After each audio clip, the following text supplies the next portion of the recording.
Hello, water managers and SWMS users. I'm Russell Errett out of the Water Management Systems Division at the Hydrologic Engineering Center, and I'm covering SWMS implementation, and we're using St. Louis District as the example of how SWMS can be implemented.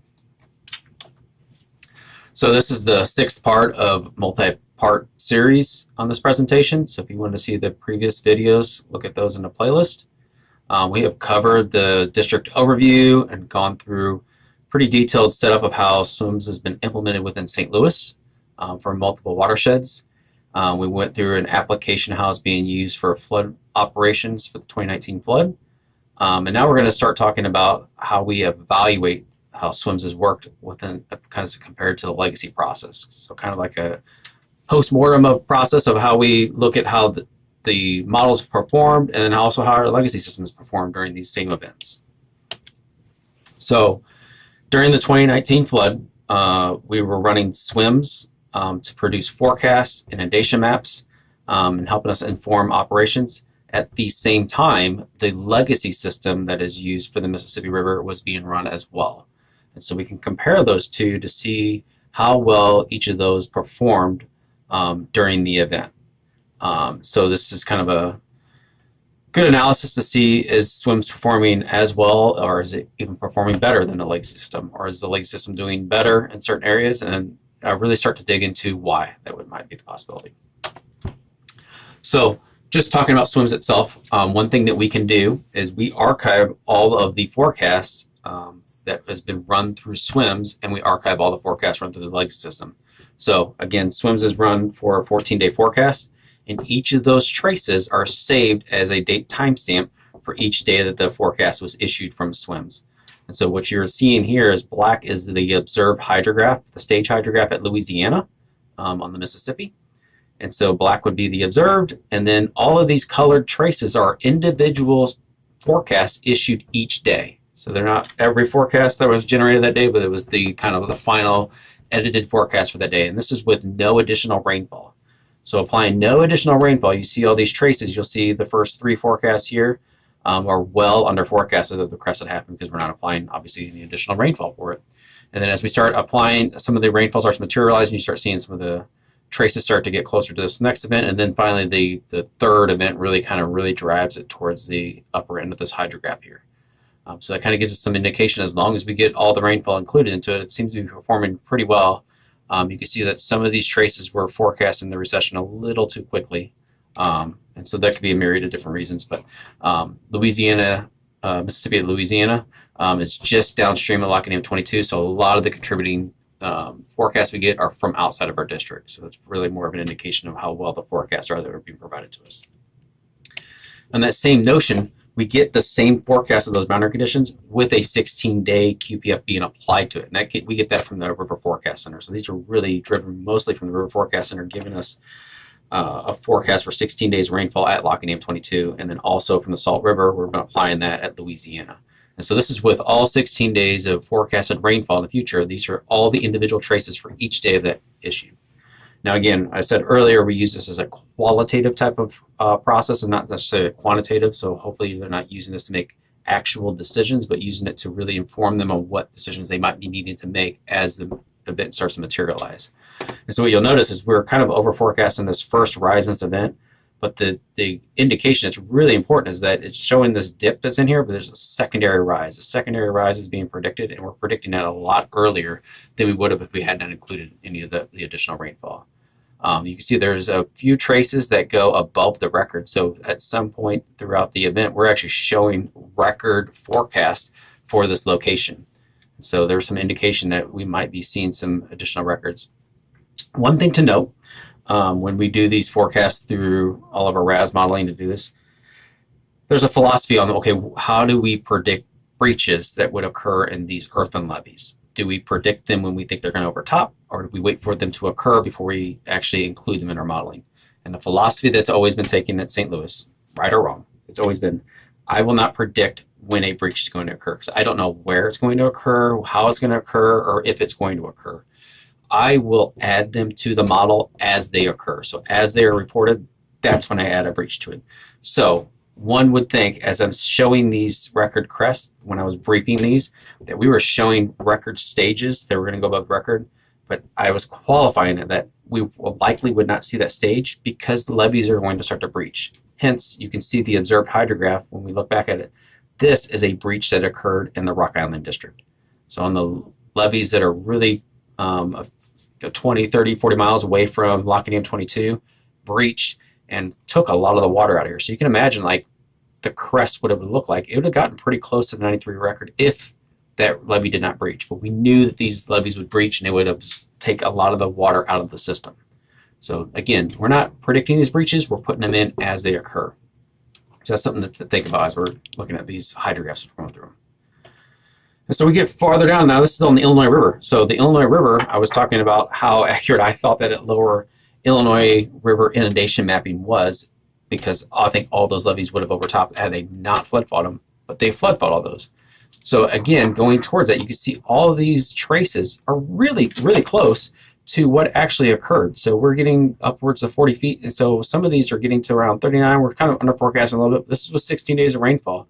That's not too bad of a forecast considering some of these traces, this red traces from all the way back on the 21st, we're looking at, this is a lead time of 14 days. 2 weeks out, I'm getting within 2 feet. That's really good because all this is driven by all the upper Mississippi, and then at Hardin, some of this is influenced by what's going on in the Missouri River, the backwater coming from the Missouri River, and then what's coming down to Illinois. So there's a lot of contributing drainage area that's really influencing this. So to get within 2 feet, 2 weeks out, it's really amazing when you think about all the variables that go into it. And so when you start to look at some of these traces that get a little closer to it, we're really close to the crest here. Obviously, we don't put that breach in until you see this one hydrograph where we actually put the breach in. I am really close to the valley. My timing is a little bit off on it when you're looking at this red line in this bottom of this breach.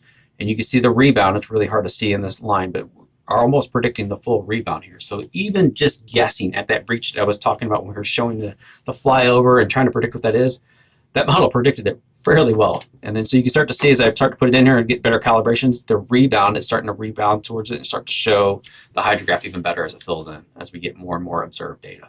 So this is kind of a really cool post-mortem type of thing of looking at the flood event, how well the models will perform, how well is the input that going into it. So these are things that we can start to evaluate just graphically. It's really cool. We get farther down, this is the Mississippi River at St. Louis. This is downstream of the Illinois River, or downstream of the Missouri River. All the confluences come together. And so this is no additional rainfall. And again, it's very similar to what we were seeing at the Mississippi River at Louisiana. We're kind of chasing the crest up as the rainfall materializes. So we're wildly under forecasting a lot of this. The propagation of this crest got pushed out a lot farther, and you can kind of see that in the model. When we add the rainfall to it, you can see we're over forecasting here. And then we're obviously over forecasting here.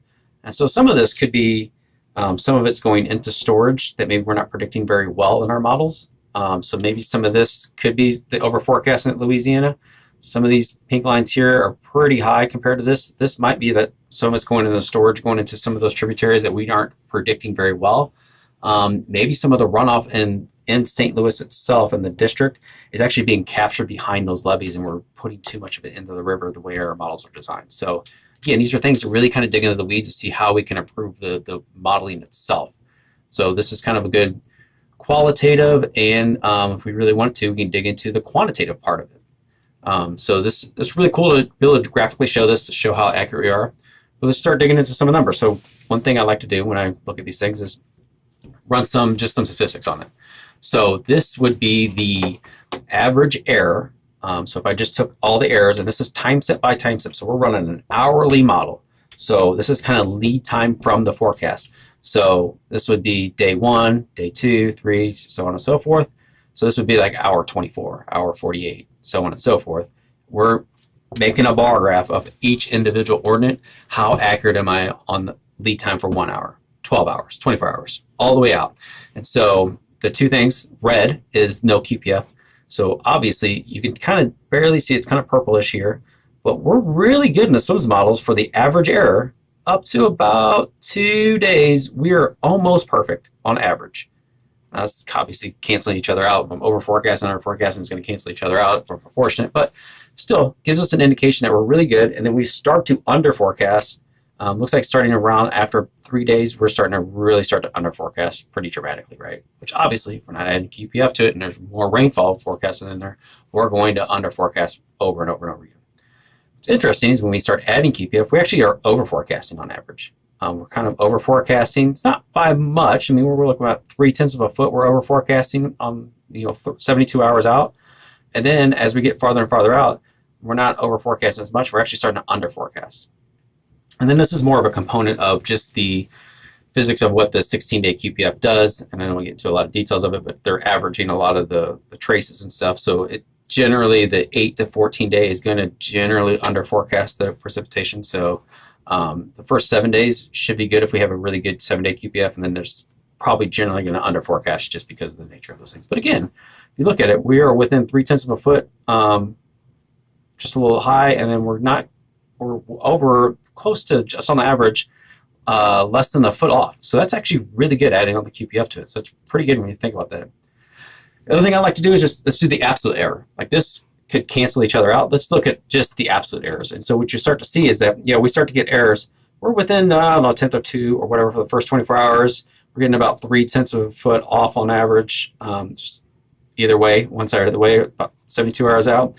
And so we're within a half a foot for almost out to day 4. And then you can see on the no QPF just starts to just tail off, which means we're just clearly off, and the indication meaning that we're probably under forecasting. This blue line, which turns purple when it's put over top of red, but you can see we're about the same as our no QPF until we get to about days 4 and 5, and then the no QPF's off, but then we kind of stay below that 1 foot average for most of the time. So that's really good when we start to look at that. And I find that to be a good indication. And so I guess the idea would be to try to reduce the average errors for the short term of it and hopefully keep this about the same going forward. And so as we look at this is at Louisiana. So this is kind of statistics we're looking at Mississippi River at Louisiana. Let's go farther downstream to St. Louis. Our legacy system, which is now plotted on here, does not include Louisiana or Hardin, the two that I was showing you before in those trace plots. Our legacy system does have St. Louis. So we're going to do a comparison between those and the legacy system.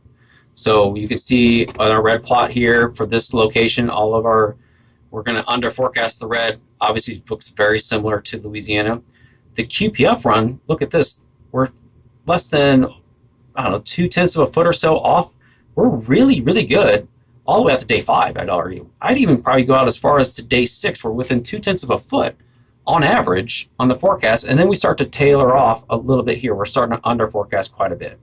And so this is different when we start looking at Louisiana. We're within like about a foot or so. Now we're 2 foot off at St. Louis. So that might be actually some hydrodynamics in our model that we need to improve, or maybe routing things too quickly in there. Maybe there's some indication that there's some timing going on in there. So that's something that we can work on the model. But the thing I like to put in here is we can put the bar graph. Our legacy model is a daily time step model. So for all the archived ones, we have a 7-day forecast on that one. You can see for the first 3 days, it's pretty close to what the SWMS modeling would do either way, right? And on days 4, you can start to see we're tracking pretty close to what our SWMS model is with no QPF, which again, our legacy model doesn't add any QPF to it, so it's going to really trend very close to what this is. What you start to see is day 5 is about the same. Now you can start to see we are actually outperforming with no additional rainfall in our SWMS models. We're outperforming the legacy model on day 6 and definitely on day 7. And definitely when we add rainfall, we are outperforming our legacy system for days 4, 5, 6, and 7. So this is really give us an indication that we can probably start to rely upon the SWMS models in the forecasting sense because it's performing at least as well as our legacy system. We start to see that and we do the absolute errors. They're about the same for the first 3 to 4 days when we do the absolute errors. They start on days 5, 6, and 7. You can see that our SWMS models are outperforming it with the no QPF and definitely with QPF.